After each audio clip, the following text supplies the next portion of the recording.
படித்து முடித்த உடனே எனக்கு மேரேஜ் ஆயிடுச்சு. அதுக்கப்புறம் 2 குழந்தைங்க ஆயிடுச்சு. ஃபுல் கான்சன்ட்ரேட்டடாக அவங்கள வந்து ஃபோக்கஸ்டாக வைக்க முடியலன்றது எனக்கு வருத்தம் தான் ஆக்சுவலி. ஒரு பவர்ஃபுல்லான பொசிஷன் வரணும் அப்படின்றதுக்காக டிஎன்பிஎஸ்சி சூஸ் பண்ணேன்.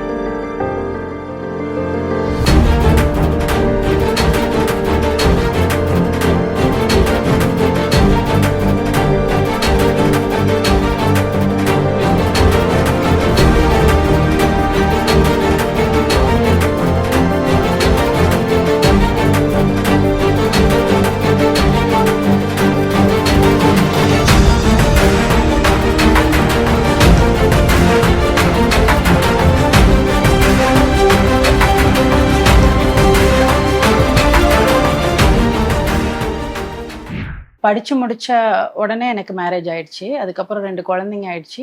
10 இயர்ஸ் கிட்டத்தட்ட ஆயிடுச்சு. ப்ரைவேட்டில் நிறையா என்னுடைய கோர்லேயே ட்ரை பண்ணேன். எனக்கு அதில் ஒரு திருப்தியே இல்லை. 2022ல் வரண்டா ரேஸில் ஜாயின் பண்ணி ப்ராப்பராக என்னோட கோச்சிங்கை ஸ்டார்ட் பண்ணேன். 50 பேட்சில் என்னால் நிறைய கவர் பண்ண முடிஞ்சது. நிறைய போர்ஷன்ஸ் எனக்கு வந்து அப்போ தான் கவர் பண்ண முடிஞ்சது. அது வந்து எனக்கு ரொம்பவே ஹெல்ப்ஃபுல்லாக இருந்துச்சு. ஹவுஸ் ஒய்ஃப்னா பிள்ளைங்களை பார்க்கணும், பிள்ளைங்களோட ஸ்டடீஸ், நம்மளால தான் ஸ்டடீஸ் இதாகிடுச்சோன்னு சொல்லிட்டு கஷ்டமாக இருக்கும். கண்டிப்பாக ஒரு சப்போர்ட்டும் இருக்கணும். எனக்கு எங்கள் ஹஸ்பண்ட் வந்து ரொம்பவே சப்போர்ட்டாக இருந்தாங்க. ஒரு பவர்ஃபுல்லான பொசிஷன் வரணும் அப்படின்றதுக்காக டிஎன்பிஎஸ்சி சூஸ் பண்ணேன். தாசில்தார் அந்த ரெவென்யூ டிபார்ட்மெண்ட் அதுக்கு போகணுன்னு தான் ரொம்ப ஆசை. படிக்கும் போதெல்லாம் ரொம்ப சிரமப்பட்டு கஷ்டப்பட்டு படித்தது. நான் first graduate, first engineering girl. அங்கேருந்து வந்ததே ஃபஸ்ட்டு நான் தான்.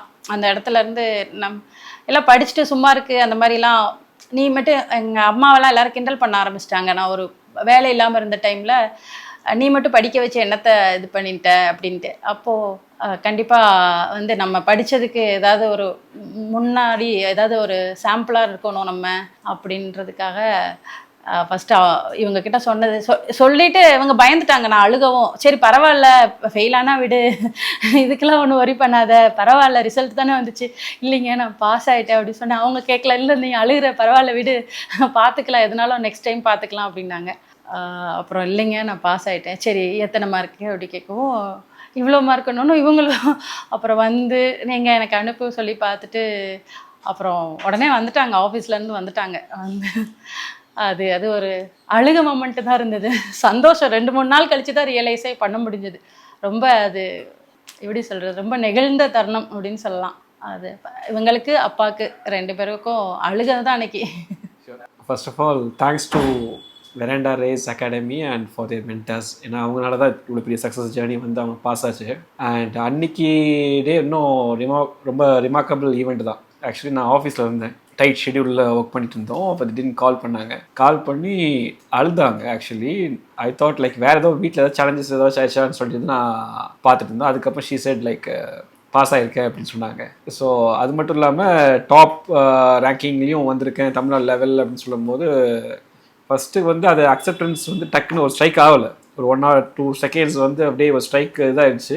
சரி ஒரு வாட்டி செக் பண்ணிக்கலான்னு சொல்லிட்டு அவங்ககிட்ட போயிட்டு அப்போ நானும் பார்த்துட்டு we confirm that. Main thing வந்து அதான் அவங்களோட ஸ்ட்ரகிள் சேலஞ்சஸ்லாம் தாண்டி அந்த டிசிப்ளின் தான் மேஜர். ஸோ என்ன தான் மோட்டிவேஷன் இருந்தாலும் டிசிப்ளின் இல்லாட்டினா இது பெருசாக சாதிக்கவே முடியாது. நிறைய பேர்த்த பார்த்துருக்கோம். ஸோ அந்த இதில் பார்த்தீங்கன்னா we are very happy. Like அவங்க சொன்ன மாதிரி she is a first graduate, Tamil medium student and B engineering merit.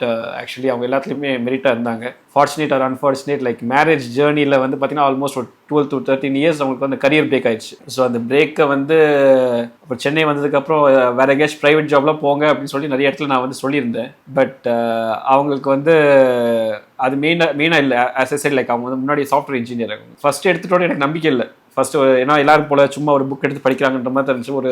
அது ஃபஸ்ட் டேலேருந்து 90 days 100 daysலாம் தாண்டும் போது ஓகே இவங்க ஏதோ ஒரு மோட்டிவில் தான் இருக்காங்கன்றது அதுக்கப்புறம் நாங்கள் ரியலைஸ் பண்ணோம். இனிஷியலாக எந்த சப்போர்ட்டும் கிடையாது. நாங்கள் பாட்டுக்கு சரி படிச்சுட்டு இருக்காங்கன்னு சொல்லிட்டு விட்டோம். போக போக அது ரொம்ப மெயின் ஸ்ட்ரீம் ஆகும்போது தென் வி சப்போர்ட்.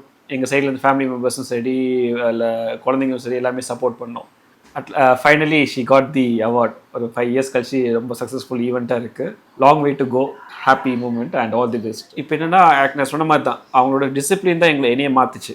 ஸோ அவங்க வந்து மெயினாக வந்து பார்த்தீங்கன்னா காலையில் எப்பயுமே ஏர்லி மார்னிங் ஒரு 3 o'clock எழுந்திருவாங்க. And 3 o'clock to 5 o'clock முடியும் படிப்பாங்க. திருப்பி 5 to 7 முடியும் குழந்தைங்களை கிளப்புறது இல்லை என்னைய ஆஃபீஸ் கிளம்ப வைக்கிறது இந்த ஒர்க் இருக்கும். திருப்பி 9 o'clock மேலே திருப்பி படிப்பாங்க, திருப்பி அகாடமி போவாங்க, திருப்பி 3 மணிக்கு திருப்பி வரணும்.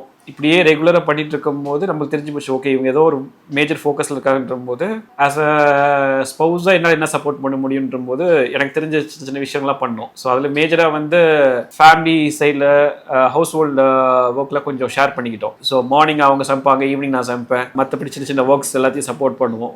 ஃபுல் கான்சன்ட்ரேட்டடாக அவங்கள வந்து ஃபோக்கஸ்டாக வைக்க முடியலன்ற எனக்கு வருத்தம் தான் ஆக்சுவலி. நிறைய இடத்துல வந்து அவங்களுக்கு நிறைய, ஏன்னா என்னோட ஆஃபீஸ் ஒர்க்கை நான் பார்த்துட்டு தான் இருந்தேன் மேஜராக, பட் அது எல்லாமே ஒர்க் லைஃப் பேலன்ஸ் பண்ணாங்க, கரெக்டாக பேலன்ஸ் பண்ணி கொண்டு வந்தாங்க. மேஜர் திங் வந்து இதுக்கு as I said before, அவங்க செல்ஃப் ஸ்டடியும் தாண்டி மென்டர்ஸோட மேஜர் ஹெல்ப் தான் எனக்கு தோணுச்சு. ஏன்னா அவங்களோட ஸ்டார்டிங்லேருந்து அவங்க கைடு, அவங்க மென்டர்ஸ்லாம் எல்லாருமே வந்து அவங்க சப்போர்ட் பண்ணாங்க. எப்பப்போ நாங்கள் வந்து டவுன் ஆகும்போது அவங்க தான் வந்து மோட்டிவேட் பண்ணி திருப்பி ரீகெயின் பண்ண வச்சாங்க. அதில் கண்டிப்பாக வெரண்டா ரேஸோட மேஜர் கான்ட்ரிபியூஷன் இருக்குன்னு ஏற்கனவே சொன்ன மாதிரி இவங்களோட விஷன் டுவோர்ட்ஸ் த ஜாப் வந்து இட்ஸ் நாட் ஏ கவர்மெண்ட் ஜாபை தாண்டி மக்களுக்கு ஏதாச்சும் நான் பண்ணணும், வெல்ஃபேர் பண்ணணுன்றது அவங்களோட மேஜர் ஃபோக்கஸாக இருக்குது. ஸோ இப்போ என்ட்ரி லெவல் ஆயிருக்காங்க, கண்டிப்பாக நிறைய விஷயம் பண்ணுவாங்கன்ற ஒரு ஹாப்பி மூமெண்ட்டில் தான் இது ஸ்டார்ட் பண்ணுறோம். நான் எங்களோட அம்மா பாஸ் ஆன சொன்னோடே நான் ரொம்ப ஹாப்பி ஆகிட்டேன். அதுக்கப்புறம் அங்கே மூமெண்ட்லேருந்து நான் அம்மா எப்போம்மா வேலைக்கு போவீங்க கேட்டுகிட்டே இருந்தேன். அதுக்கப்புறம் நான் க்ளீன் பண்ணது எல்லாமே நானாக பார்த்துப்பேன். அம்மாவுக்கு பாஸ் ஆகணும் நான் டெய்லியும் நினச்சிட்டே இருப்பேன். அம்மா பாஸ் ஆனதே எனக்கு ரொம்ப ஹாப்பி ஆயிடுச்சு. அம்மா அப்பாவுக்கு ரொம்ப தேங்க்ஸ். என் ஹஸ்பண்ட்க்கு, என் குழந்தைங்களுக்கு, என் கூடவே நின்று கஷ்டப்பட்டவங்க இவங்கெல்லாம், அவங்களுக்கு. அப்புறம் ஹார்ட் ஒர்க்கு, அது வந்து அம்மா கிட்ட இருந்து கற்றுக்கிட்டது. அது அவங்க ரொம்ப கஷ்டப்பட்டு படிக்க வச்சாங்க. நாங்கள் 3 பேர் பெண்ணு, பொம்பளை பிள்ளைங்க, ரொம்பவே சஃபர் ஆகிட்டு தான் படித்தோம். அதுதான் வந்து எங்களுக்கு இவ்வளோ தூரம் என்னை கொண்டு போனது. மேரேஜ் ஆனால் படிக்க முடியாது அப்படிலாம் இல்லைங்க. மேரேஜுக்கு அப்புறமும் நம்ம அச்சீவ் பண்ணலாம். இன்னும் எவ்வளவோ இருக்குது. எனக்கு இது ஸ்டார்டிங் பாயிண்ட்டாக தான் பார்க்குறேன். நம்ம எஃபர்ட் போட்டோம்னா நம்மளை சுற்றி இருக்கவங்க கண்டிப்பாக அதுக்காக கை கொடுப்பாங்க. இப்போ நான் பாஸ் ஆகிட்டேன், நீங்களும் படிங்க, பாஸ் ஆகிடலாம். மேரேஜ்லாம் ஒரு தடையெல்லாம் இல்லை. Thank you Veranda race.